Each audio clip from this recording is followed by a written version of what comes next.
বন্ধুরা, আমি এখন রয়েছি খোলসে বিলে এবং আমার সঙ্গে রয়েছেন সুবীর বাবু। এনার বাড়ি আবার চৌবেড়িয়া।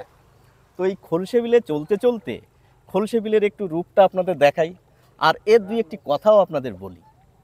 সুবীর বাবু, এই খোলসে বিলটা কি জন্য বিখ্যাত আমাদের আগে একটু বলুন। এটা যখন জমিদারি প্রথা ছিলেন, এই জমিদারি প্রথা ছিল তখন এখানে বিখ্যাত জমিদার ছিলেন বি সরকার। আচ্ছা, তা ওনার এই বিলটা ওনার অধীনে ছিল। বেশ। এই বিলকে কেন্দ্র করে এখানে বহু মৎস্যজীবীর জীবন জীবিকা হতো এবং জমিদারি প্রথার যাবতীয় সব কিছু রক্ষণাবেক্ষণ হতো। তার মধ্য দিয়ে এই বিলটা আজকে এত বছর বয়ে আসছে এবং পরবর্তীকালে যখন সরকার এটাকে অ্যাকোয়ার করে নেওয়ার পরে এই বিলটা কোঅপারেটিভের মাধ্যমে এখন যে মৎস্যজীবী যারা আছে তারা এখানে মাছ চাষ করে এবং তাদের জীবন জীবিকা অতিবাহিত হয়। তো এই বিলটা কোথায় অবস্থিত আমার দর্শকদের একটু জানিয়ে দিন। এটা হচ্ছে নদিয়া জেলার নিমতলার কাছেই খোলসে বলে যে গ্রাম আছে, এই গ্রামে এটা অবস্থিত। হরিণঘাটা থানার অন্তর্গত। হরিণঘাটা থানার অন্তর্গত। আর এই যে পাশে যে রাস্তাটা দেখতে পাচ্ছি, রাস্তাটা এটা হচ্ছে চাকদা নিমতলা রোড। আচ্ছা, চাকদা নিমতলা রোডের পাশেই এই খোলসে বিল। এই বিলটা আমাদের এলাকার খুব বিখ্যাত একটা বিল এবং খুবই বড় বিল। আচ্ছা আচ্ছা আচ্ছা আচ্ছা, বেশ। কি দেখুন, কি অপূর্ব লাগছে। এখন বাজে 5টা বাজতে 15 মিনিট বাকি। তো এইখানটায় যে মোহময় রূপটা দেখা যাচ্ছে বন্ধুরা, শহরে বসে এই রূপ দেখা সম্ভব নয়। আপনারা মাঝে মাঝে গ্রামে আসুন, আর ইচ্ছে হলে এখানেও আসতে পারেন। আর এই সুবীর বাবুর যে পরিচয় দিলাম, এনার বাড়ি চৌবেড়িয়া। চৌবেড়িয়া নামটা কেন হলো আমাদের দুই এক কথায় বলুন না। চৌবেড়িয়ার চারিদিকে নদী দিয়ে বেষ্টিত।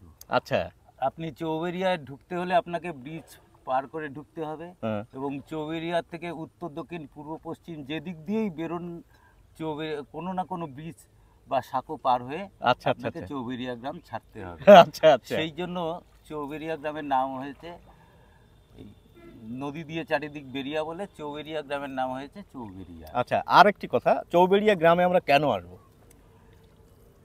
চৌবেড়িয়া গ্রামটা হচ্ছে একটা ঐতিহাসিক স্থান বলা যেতে পারে, যেহেতু নীলদর্পণ বইয়ের রচয়িতা দীনবন্ধু মিত্রের জন্মস্থান। সেই সময়ে যে চাষিরা ছিলেন তাদের মূল চাষের পরিবর্তে তাদের দাদন দিয়ে যে নীল চাষ করানো হতো এবং যে অকথ্য অত্যাচার করা হতো, সেই অত্যাচারে মানে ব্যথিত হয়ে দীনবন্ধু মিত্র তার কলম ধরলেন।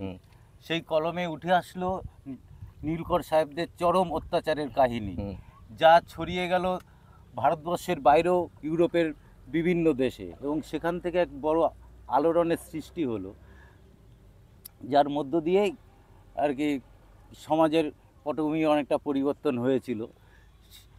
সে কারণেই চৌবেড়িয়া গ্রামটা বিখ্যাত, যে দীনবন্ধু মিত্রের জন্মস্থান হিসেবে। তো যেহেতু নীলদর্পণ নাটক, দীনবন্ধু মিত্র, সুতরাং ওখানে কি নীল গাছ রয়েছে ওই গ্রামটাতে? হ্যাঁ, এখনো পর্যন্ত আমাদের এখানে প্রচুর নীল গাছ রয়েছে। যেহেতু নীল গাছটা গুল্ম জাতীয় গাছ, সেটা এখন আর সংরক্ষিত কিছু হয় না, কিন্তু ঝোপঝাড় জঙ্গলে যেখানে চাষাবাদ কিছু হয় না সেখানে সে আপন মনেই প্রকৃতির তালে বেড়ে ওঠে, আবার সেখান থেকে বীজ পাকে এবং চারিদিকে ছড়িয়ে যায়। মানে আমরা ইচ্ছে করলে চারাও তুলে নিতে পারবো, বা যখন বীজ হবে বীজও নিয়ে যেতে পারবো। হ্যাঁ হ্যাঁ, প্রচুর মানুষ এখানে আসেন। তারা যারা ছাদ বাগান করেন বা ফুল চাষ করে, তারা এখান থেকে ছোট ছোট চারা বা বীজ নিয়ে যায়, নিয়ে গিয়ে টবে মানে তারা বাড়িতে লাগায়, হ্যাঁ, সৌন্দর্য হিসাবে।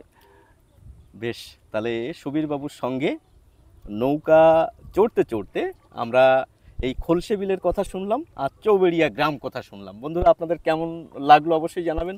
আমার দর্শকদের একটু নমস্কার জানিয়ে দিন। সকলকে ধন্যবাদ।